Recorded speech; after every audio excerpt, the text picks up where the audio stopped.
மோடி என்னை விடவும் ஆழ்ந்த பேச்சுவார்த்தையாளர் உண்மையை ஒப்புக்கொண்ட ட்ரம்ப். இந்தியாவை மிரட்டியும் பணிய வைக்க முடியாது, நட்பு கொண்டும் பணிய வைக்க முடியாது. ட்ரம்புக்கு தனது பலத்தை காட்டிய மோடி. அமெரிக்காவின் அதிபர் டொனால்ட் ட்ரம்ப் இந்தியாவின் மீது கடுமையான வரிகளை விதித்து மிரட்டுவது, பின்னர் பிரதமர் நரேந்திர மோடியை தனிப்பட்ட முறையில் புகழ்வது, நட்பு பாராட்டுவது என பல வியூகங்களை கையாண்டார். ஆனால் இந்தியாவின் தேசிய நலன்களில் மோடி அரசு உறுதியான நிலைப்பாட்டை கடைபிடித்தது. ட்ரம்பால் அசைக்க முடியவில்லை. வர்த்தக பேச்சுவார்த்தைகள் மற்றும் வரி கொள்கைகள் என்று வரும்போது யார் சிறந்த பேச்சுவார்த்தை நிபுணர் என்ற கேள்விக்கு டொனால்ட் ட்ரம்ப் அளித்த பதில் இந்திய தலைமை குறித்து உலகத்தின் பார்வையை மாற்றியுள்ளது. மோடி என்னை விடவும் மிகவும் கடினமான பேச்சுவார்த்தையாளர். அவர் என்னை விட சிறந்த பேச்சுவார்த்தையாளர், இதில் சந்தேகமில்லை என்று ட்ரம்ப் ஒப்புக்கொண்டார். கடந்த சில மாதங்களுக்கு முன்பு ட்ரம்ப் நிர்வாகம் இந்திய பொருட்கள் மீது கடுமையான வரிகளை விதித்தது. சில பொருட்களுக்கு 50% வரை வரி விதிக்கப்பட்டது.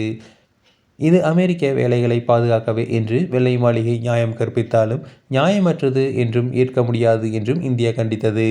G7 மாநாட்டில் கலந்து கொண்ட மோடிக்கு வாஷிங்டனுக்கு வந்து மதிய உணவை சாப்பிட்டு செல்லுங்கள் என்று ட்ரம்ப் முறைசாரா அழைப்பு விடுத்திருந்தார். ஆனால் பிரதமர் மோடி மகாபிரபு ஜெகநாதரின் புண்ணிய பூமியான ஒடிசாவுக்கு செல்ல வேண்டியது அவசியம் என்று கூறி ட்ரம்பின் அழைப்பை நயமாக நிராகரித்தார்.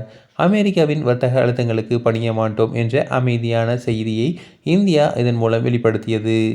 ட்ரம்ப் நிர்வாகத்திற்கு வர்த்தக ஆக்ரோஷத்துக்கு இந்தியா பணிவதில்லை என்ற நிலைப்பாட்டை உறுதிப்படுத்த மோடி தொடர்ந்து ட்ரம்புடன் நேருக்கு நேர் சந்திப்பதற்கான வாய்ப்புகளை தவிர்த்தார். இதனாலேயே மோடி பற்றி ட்ரம்ப் இவ்வாறு பேசியுள்ளார்.